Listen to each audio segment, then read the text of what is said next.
Well, good morning, and thank you to SPTO for inviting me to present this morning.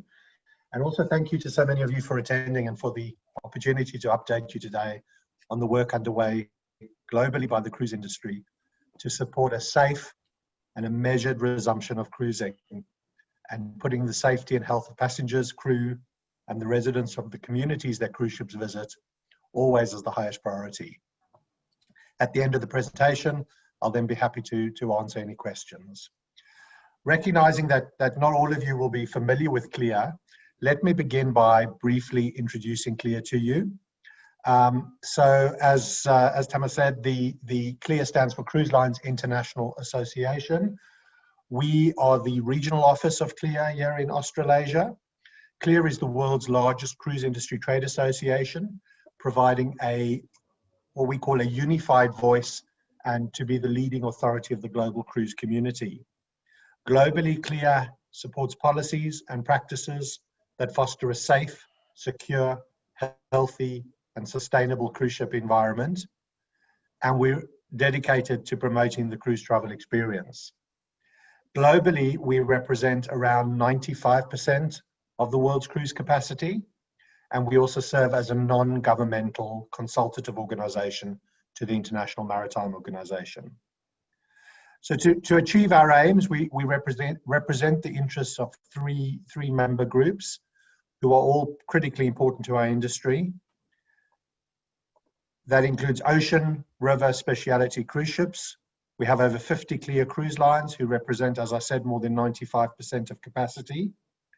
We have around 400 executive partners and companies who play a major role in the successful operation of cruising, and that includes ports, destinations, food and beverage suppliers, tour operators, and then we have around 40,000 global travel agency and travel agent members, which really includes many of the largest agencies, host franchises in the world. I won't go into too much detail on this slide, but really just to give you a sense of our focus, which is really summarized by three key pillars, and that is advocacy, education, and promotion. Our mission is to advocate on behalf of the industry, to educate, train, and deliver certification to those 40,000 travel agents through our professional development resources, and to promote and explain the value, the desirability, and the affordability of a cruise holiday. And then certified or accredited CLIA travel agents and agencies affiliated with CLIA around the world are able to display the CLIA seal, which identifies them as authorities on selling cruise. In terms of advocacy, we work with stakeholders, with governments, with other associations such as yourselves to really advocate and lobby on behalf of the industry. And the education, as I mentioned, is around explaining the value, desirability, and affordability of cruise holidays.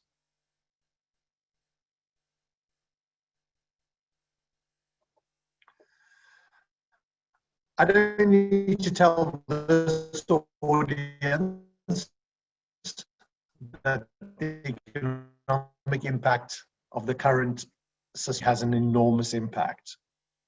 While we often only think of the visible, obvious parts of the industry, like the thousands of passengers and crew impacted, it's also worth reminding ourselves of the extended supply chain that makes up the broader cruise community.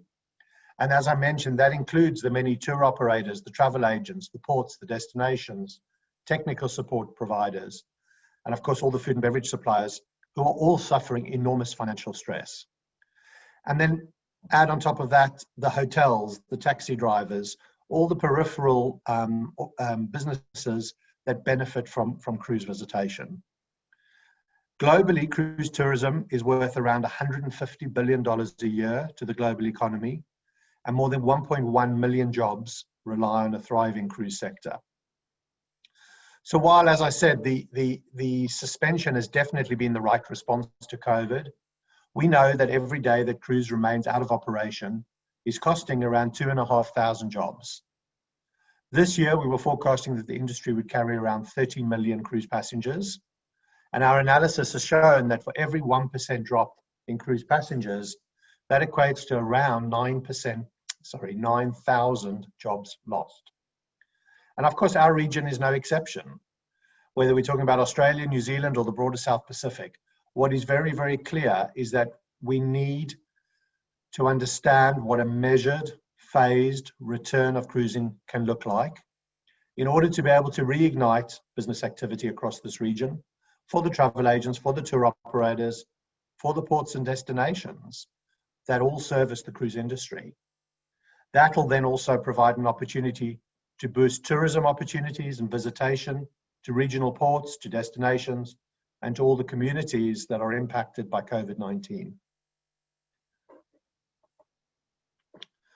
The cruise industry has overcome many challenges over the last centuries, but clearly COVID is shaping up to be one of the greatest challenges to ever face our industry.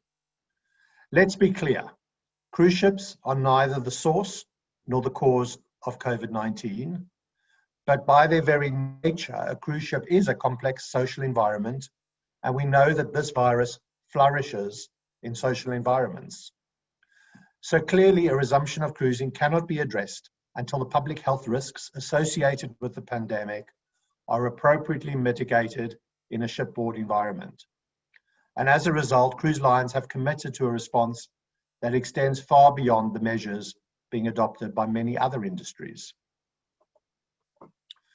Globally, cruise lines have engaged and are continuing to engage with top experts, doctors, scientists, epidemiologists, and health specialists to really conduct extensive risk analysis across the full extent of the operations in order to provide a set of industry recommendations for risk mitigation strategies and protocols in order to be able to give those regulators, the cruise operators, the guests, and crew the confidence that cruise ships can begin to sail again safely. The approach has been wide-ranging, it's been holistic, and really we've been describing it as a door-to-door approach that begins at the time that the passenger makes the booking, continues through the entirety of their journey, and then concludes only after they safely return home. And we've tried to look at risk from three critical perspectives.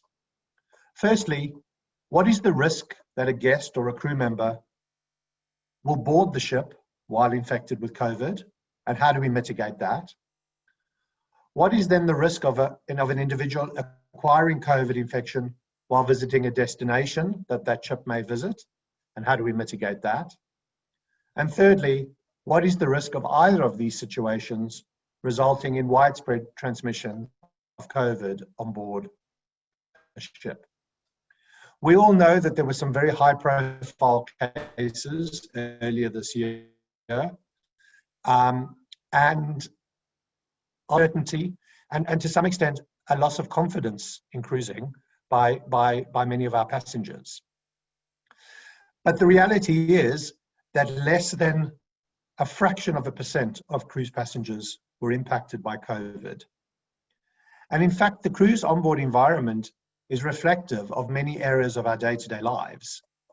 And so an important part of our pathway to resumption is also to examine the risks and responses of comparable land-based sectors, whether that be resorts or hotels, restaurants, bars, theatres, as they develop their measures for each of the core components that then also make up cruise operations. Over the past few weeks, CLIA has announced an initial core set of mandatory protocols to support the industry's resumption and to support our proposal in this region to resume limited operations of cruise.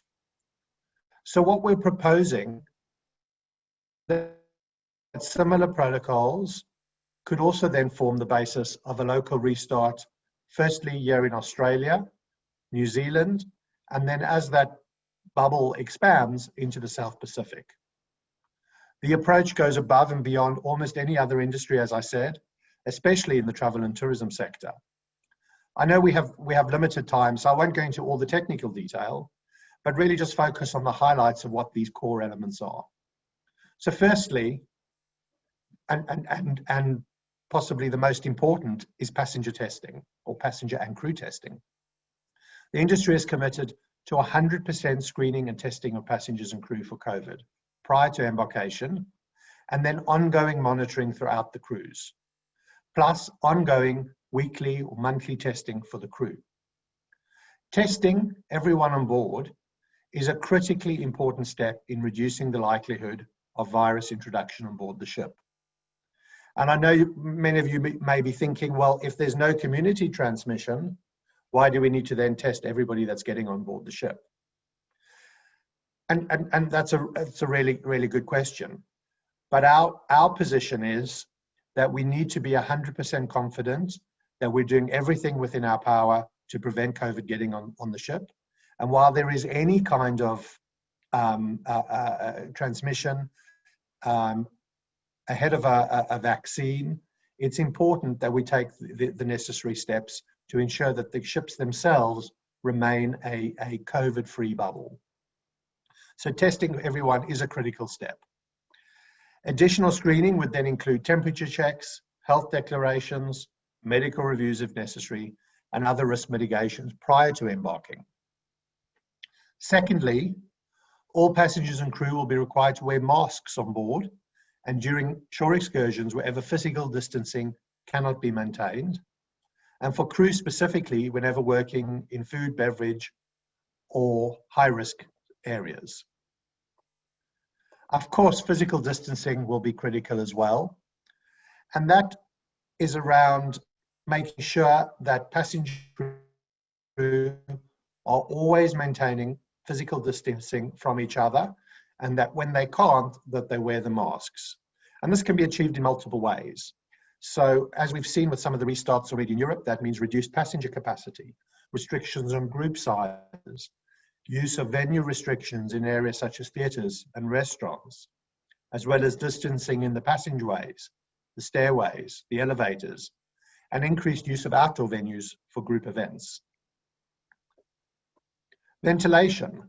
So while there's no direct evidence that the ventilation systems increased the likelihood of the spread of the virus, the ventilation systems will be reviewed and air management and ventilation strategies introduced to increase the fresh air on board, and where feasible, use enhanced filters or other technologies. And that's also in order to address the perception that many of our guests may have that the virus can be transmitted through the ventilation systems. Shore excursions. Initially, only shore excursions that are operated in accordance with the cruise line's prescribed protocols will be allowed. And the reason for that is that if we're creating this COVID-free bubble on board the ship, we need to make sure that passengers that then leave the ship are following the same protocols so that when they come back on board, they're not bringing the virus onto the ship. And we've already seen that, you know, again, with the restarts in Europe, that the cruise lines are taking a very hard-lined approach to this, and anybody who breaks those rules is not being allowed back on board the ship. And that is a very important element. And then medical and public health measures, and these of course would be you know, critical.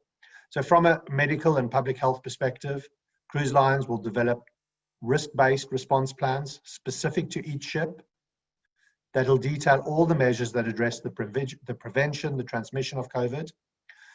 In the event that there was a case, what would the isolation procedures for confirmed cases look like? What are the response protocols to quickly identify and quarantine close contacts? And then how do we medically assess and appropriately manage them? And of course, you know, recognizing that cruise lines are already amongst the most highly regulated of all travel and tourism sectors, these procedures and protocols will be on top of the already rigorous public health procedures that all CLIA members must already adhere to, and of course will be informed by the most recent scientific and public health advice. So will very much be living documents, and as the science evolves, so will the protocols and the procedures. So I've mentioned a gradual, phased, measured approach to resumption. So what does that really mean? What does that look like in our region? We know that many of our communities have got almost zero transmission of the virus. So how do we resume cruising in a safe way that doesn't reignite or reintroduce the virus to the community? And that's why we're talking about a phased approach and a measured approach operating local cruises only. We're already seeing a limited restart of cruise operations in some jurisdictions, with cruises already underway on both large and small ships in Italy, Germany, France, Greece, Norway, and of course closer to home in Tahiti with Paul Gauguin, in Taiwan, and plus we've just had announcements from Singapore and Japan. And in fact, even in New Zealand, heritage expeditions starting in November with their small Russian ship.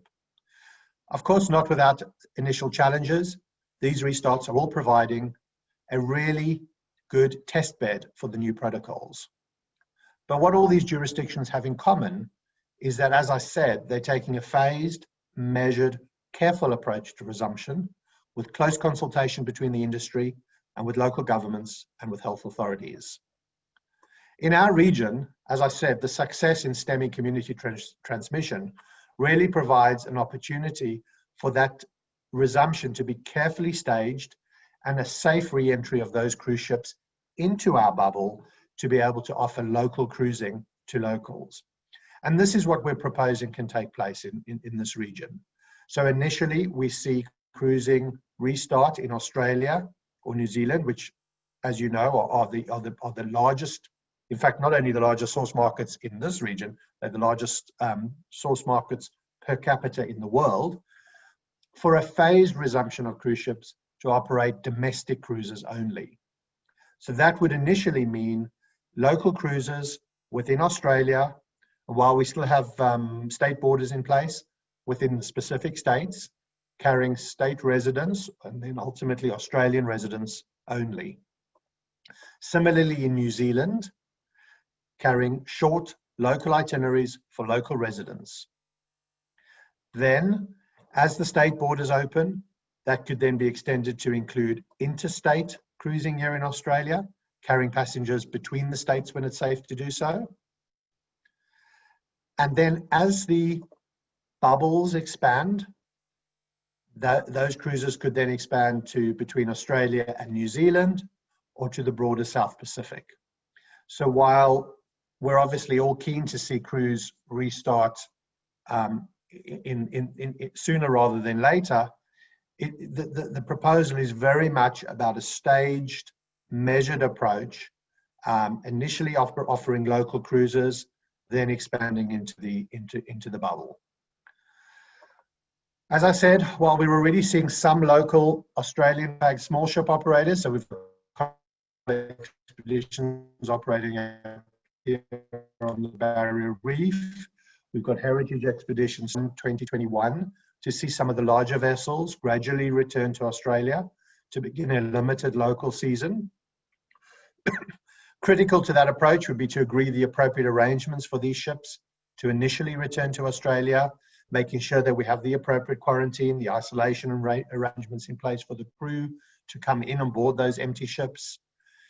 As I said, those ships would then remain completely with the Australian bubble until such time that there was broader bubbles established between Australia, New Zealand, and the South Pacific. And I'm happy to answer more questions on that when we get to the end. So if the technology works, let me just take 1 minute to show you a video that highlights what we're already starting to see happen in other parts of the world. Okay.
So hopefully you were able to see that. As I said earlier, our success in this part of the world really sets us up well to see a phased and carefully controlled cruise resumption. But at the same time, we know that our health authorities, our stakeholders are extremely risk averse and in some cases don't see cruise resumption as a high priority. So as an industry, we recognize that there are challenges to overcome, but what we're advocating for is the opportunity to continue to engage with and work through the concerns, present the work from our medical experts, and work towards that gradual phased resumption across Australia and New Zealand initially, and then further into the South Pacific, in a way that provides the necessary reassurances, but also begins the economic recovery for the tens of thousands of people across the region whose jobs rely on cruise. We know that people love to cruise. We know that they want to cruise again, and our research and data backs this up. And even more importantly, our research shows that people are willing and eager to comply with these new extensive measures if it means that they can cruise again. So I encourage you all to reach out to your stakeholders, to your regulators, to your authorities. Make sure that the decision makers understand the impact of the suspension, and importantly, make sure that the governments understand the impact of the suspension on jobs and the economy across the South Pacific, so that we can get cruise back up and running in some form as soon as possible, and that we can then quickly expand the safe bubbles to include the whole of the South Pacific. That's all I have for now, so I'm happy to take any questions. Hi, can you hear me? Hi. Yep. Hi, Michael. Michael from HeliPro Fiji. We serviced a lot of the cruise ships when they came to Fiji. So from what you're saying is the domestic market's going to be the only one to open up, so there won't be any cruise ships to Fiji where they will actually... So I would suggest not in the initial phase. While there are still border restrictions between the various countries, our proposal is that cruise would only restart within those individual bubbles, so to speak. But there is already talk about a cross-Tasman bubble, a South Pacific bubble. Once we, obviously one of the big concerns that the health authorities have is, while the virus is to all intents and purposes out of control in other parts of the world, in this part of the world it is very much under control. So the last thing anyone wants to do is open the borders and allow the virus in. So any cruise resumption would very much likely happen only on a local basis. And just because of the nature of the source markets, that would, by definition, be Australia first, and I'm talking about on any scale. So Australia first, then New Zealand, and then eventually those cruises would then, once there's a broader bubble, those cruises would then be able to travel into the South Pacific. I think it's going to be a while before we see the world cruises, or those broader cruises that we're used to seeing through in the summer. So, with respect to the testing before people go to airports, that quick test they can do, that's not going to be implemented on the cruise ships? Yeah, absolutely. So the industry will do 100% testing of all passengers and crew. So everyone will be tested before they get on the ship. Let me use the Australian example as context. So currently, if as an international visitor to Australia needs to go through 14 days in hotel quarantine before they're allowed into the community. So it makes it impossible to operate a ship that travels in and out of Australia, for example. So the only way that we envisage that we can operate cruising in Australia would for the ship to be brought in empty, for the crew to go through the quarantine process, the ship would then be considered a completely clean ship within the Australian bubble and would then only operate within Australia. It would not go outside Australia. So that would then preclude, certainly in the first phase, first phases of being able to operate those normal cruises that you would see from Australia to the South Pacific and back, for example. But obviously, once Australia and let's say Fiji agree a bubble, and this free movement of people between Australia and Fiji, then logically you would then also be able to see ships being able to move between Australia and Fiji. Thanks. Yeah, hi Joel. Lee Howard here from ATS in Fiji. Just had a question in relation to what you were saying earlier before, where each ship will have their own risk assessment and OH&S safety procedures. Can you give us any insight into what some of those procedures would be for, you know, a trans-Pacific bubble per se, or in the nature of how cruising would change? So it really goes back to that that circle that I showed you on that slide, which is the let's just say the holistic approach, or the home to home. So from the very point that the guest makes the booking, what information is provided to the guest, what health screening is done to ensure that the guest is going to be COVID-free and safe. Then the testing that the guest will have to do possibly before they even leave home, the medical screening that they may have to do. So for example, some of the cruise lines, I know one of the small cruise lines that's restarted already here in Australia, the guest not only has to have a COVID test before they leave home, they also have to go to their doctor and get a medical certificate. That's then evaluated when they arrive at the pier. And if it depends where they've come from, there's a risk assessment done on where they've come from. If they've come from an area that has high community transmission, they're then potentially required to have another test. If they're coming from, let's say they're coming from Queensland where there are no active cases, then it's obviously a lower risk, so that the one test will be sufficient. They then come on board the ship. The cleaning, the sanitation, the food service, the ventilation, the shore excursions, the medical facilities, all the different elements that make up the cruise will be risk assessed in terms of, you know, how do they adequately maintain social distancing? How do they make sure that people are wearing masks? How do they put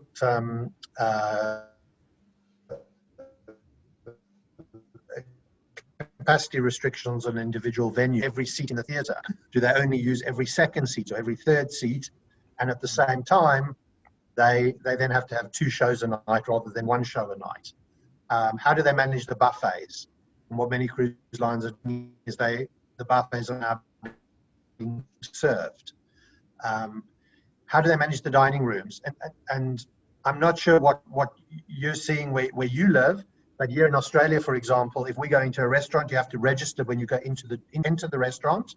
The tables are spread to maintain social distancing. And if there was a positive case detected, they then have the ability to identify exactly who was sitting where and how long, and can contact what we call contact trace, the close contacts.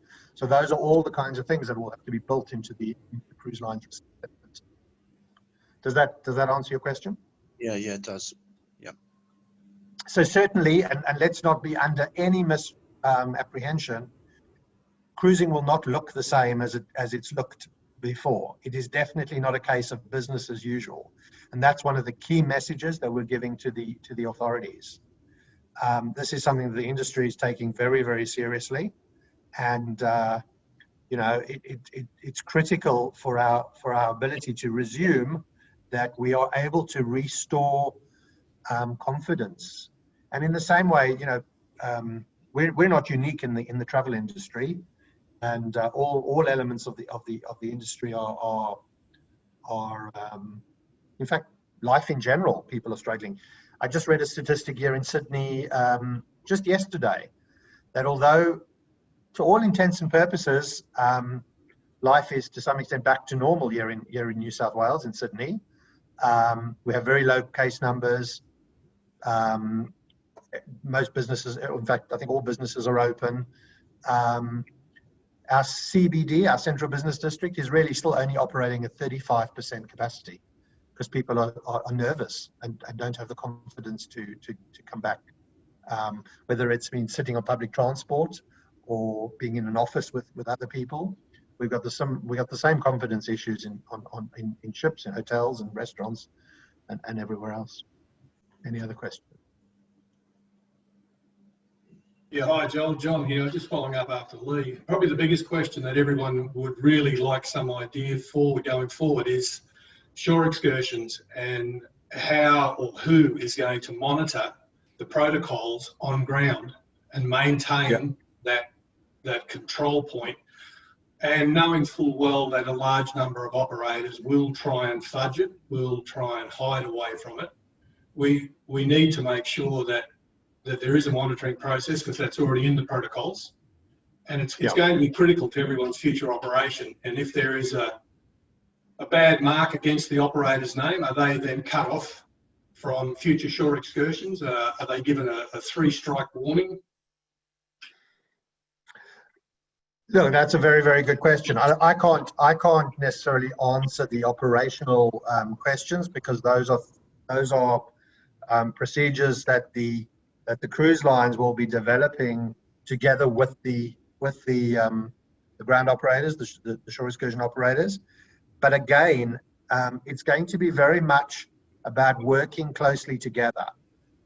What we're seeing in Europe is that passengers can only go on curated cruise line organized shore excursions. So it's the cruise line working with the operators that are able to give them the confidence that they can do it correctly and they can meet the standards. And it's about working together to develop those standards.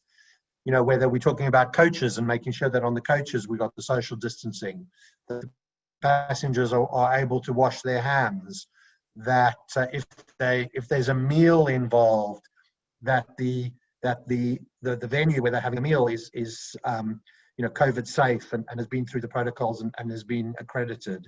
So it's going to be a very detailed process of the cruise lines working with the operators, with the ground operators, with the shore excursion operators, to develop, and in some cases they may be new shore excursions that are able to meet those requirements. But you're 100% correct. It's going to require a complete rethink of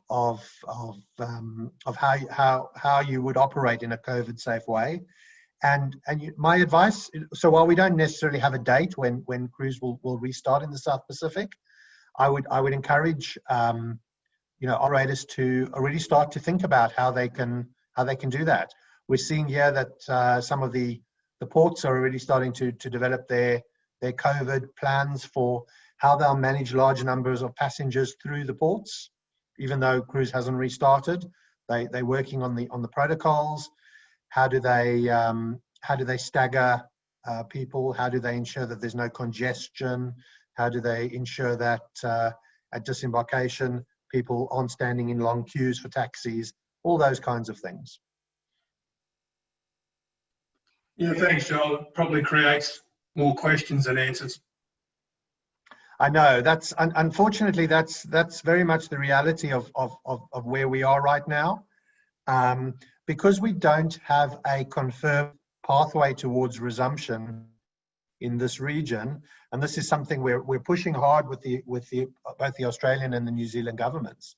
It's very hard to then move to the next step, and I know that a lot of stakeholders are very impatient, and naturally people's livelihoods are at stake. So everybody's very, very keen to be able to move forward.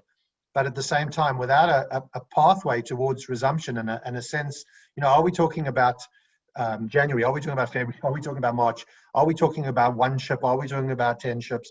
Nobody really knows what that pathway will definitely look like. it's challenging for people to plan, and that causes anxiety. I'm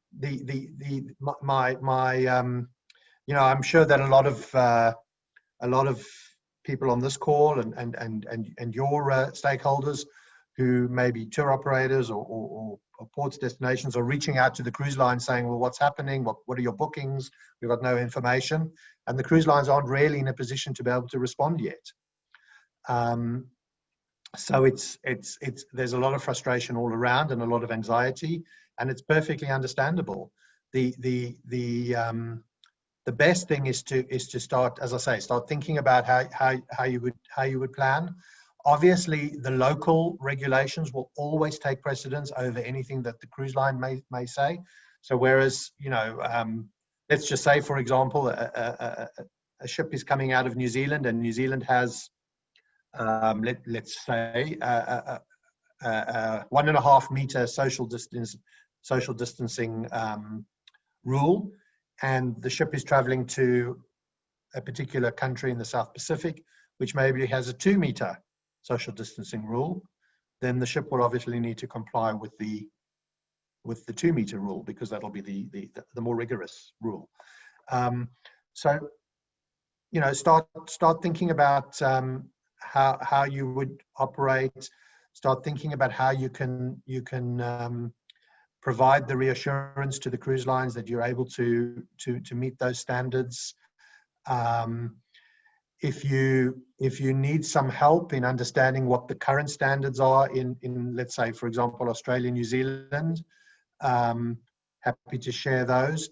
I would suggest that within the next maybe 2 or 3 weeks, CLIA's written policies will hopefully be released, and that'll also provide some clarity around what the minimum standards are that the ships need to comply with in order to be able to operate, particularly in this region.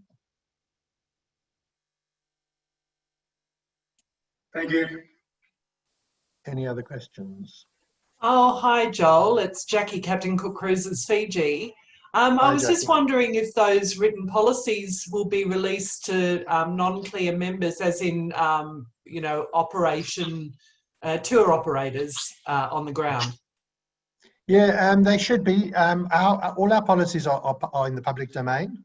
In fact, we saw, when jumping back, it feels like a lifetime ago, jumping back to February, when we first started introducing enhanced screening, as we were hearing about, people coming out of China with the virus, and we were starting to add additional layers of screening onto embarking ships, that a lot of non-CLIA members followed our example. So absolutely, the way that these policies will be written, they will be part of our compendium of policies, which our CLIA brand leaders will need to sign that they're complying with, and then they're part of the public domain. So absolutely available to anybody that wants to see them. Thanks. That's completely answered the question. Appreciate it. No problem. And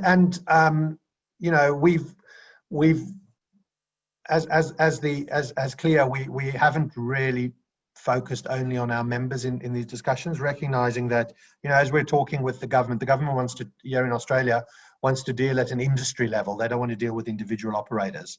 So when we're in meetings with the government and they've got questions, we're including non-members in, if we've got to go out and get a response for the government, we're including operators onto our members, because at the end of the day, it's important for everybody that we're all able to restart. Joel, this is Dane Simpson. Yeah. Thank you very much for a very good presentation. Hi, Dane. Very interesting. Nice to talk to you. Joel, you mentioned the world cruises, and world cruises are particularly important to some of the further island, Samoa, Cook Islands. That's the only cruises they see. What's your suggestion, or what do you expect to happen on world cruises? Are we a year, 2 years off from world cruises taking place? Look, it's hard to answer. I think a lot will depend on what happens with the progress on the vaccine, with the progress on the opening of borders. Here in Australia, the indications from the government is it's going to be a long time before borders reopen. I would imagine, I'm talking about the international borders, except potentially within, some bubble partners. Similarly in New Zealand. So if you've got situations like that where, let's just say, Singapore is only allowing ships in and out with their bubble partners, Australia and New Zealand is only allowing ships with their bubble partners, it becomes very difficult to operate a world cruise. So I would hope that by the end of 21 into 22, we start seeing those itineraries come back. But I think a lot will depend on what happens with the virus. Remembering that a significant source market for the world cruises is also coming out of Europe or the Northern Hemisphere. And currently we're seeing that the Northern Hemisphere is going through a massive spike in their cases. And I was just reading overnight that I think Germany, France, they're all locking down. And I think I also read that the UK may end up having to lock down pretty soon. There was an interesting statistic in the papers here this morning. Back in August, when there were 775 cases in the state of Victoria in Australia that led to Victoria being locked down, there were 700 and something cases in the UK on the same day.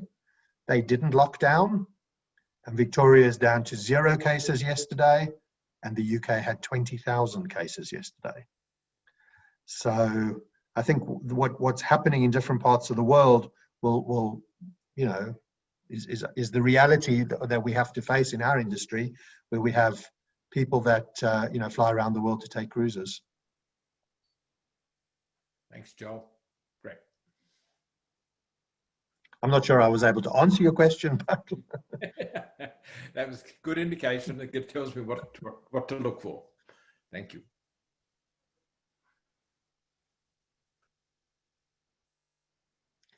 I think the important thing is, while I'm very conscious when I talk in webinars like this, that a lot of the news isn't good news, particularly when we're talking to destinations, tour operators. But at the same time, I think we also need to look at the positive signs. So while we don't yet have a pathway to resumption in our region, we are seeing successful restart in other places in the world, and every additional restart is another positive message that we can take back to our authorities about why restart can happen successfully. And also, the more that our guests hear about these successful restarts, the more it restores confidence in them. And while we know that those that have never cruised may be a little bit more reluctant to cruise, and we'll have to work hard to rebuild their confidence, the research of those who have previously cruised is almost, the percentage that are ready to cruise again is almost as high as it was before COVID. So the same number of people are positive about cruising today as were before COVID of people who have cruised before. And that's a really positive signal. And I think it's also a reflective of the fact that while, and I'm talking to a closed group here, so you all understand what I'm saying. People who've experienced a product, people who see firsthand the lengths that the crew and the cruise lines go to keep people safe and healthy, gives them the confidence that they will be safe and healthy when they return. Whereas we very often see that the media will blow up the naysayers or the negative stories, because that's just the nature of news. So if there are no other questions, I'm very happy. If anybody wants to email me with questions or reach out individually, very happy to do that. I can, obviously always try and answer any questions that you have. We're very happy, whether you're members or not members, to reach out to us, to ask questions. We can, and if we can't answer it, we can try and find out the answer for you. I think one of the important things which I didn't mention in my presentation, but I think is probably very important, and it goes back to some of the questions that were asked, is obviously a resumption in Australia and New Zealand is a very important first step to the broader South Pacific resumption. So the sooner we can get cruising restarted in Australia and New Zealand, the sooner we can get cruising back into the South Pacific. So I think it's also important is that your governments are telling the Australian and New Zealand governments why cruising is an important part of your economic recovery.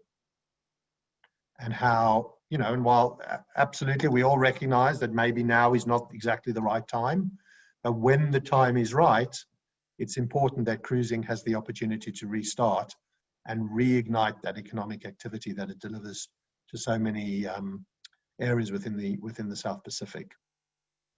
As I mentioned before, cruising is very much seen as a low priority in the overall economic recovery. So we're working very hard to keep cruising top of their mind, and anything that you can do to facilitate that from your perspective, encourage your governments to be telling, whether it's the high commissioners in your countries or directly to their counterparts in the Australian government, when will cruise restart? Ask the question, when will cruise restart? I just wanted to say thank you very much for organizing this webinar. Thank you. Our relationship with SPTO has always been great, and hopefully when cruise restarts, we can continue to strengthen that relationship. Thank you to everybody for taking your time this morning to attend and to hear what we've got to say. And as I said, always happy to answer any questions. You don't have to wait for a webinar to reach out to us and ask any questions. Tama can give you my email address, or if you go onto our website, our general email address is info-aus@cruising.org. So you're always welcome to send any messages to that, and then I can respond directly to you with my email address. So thank you again.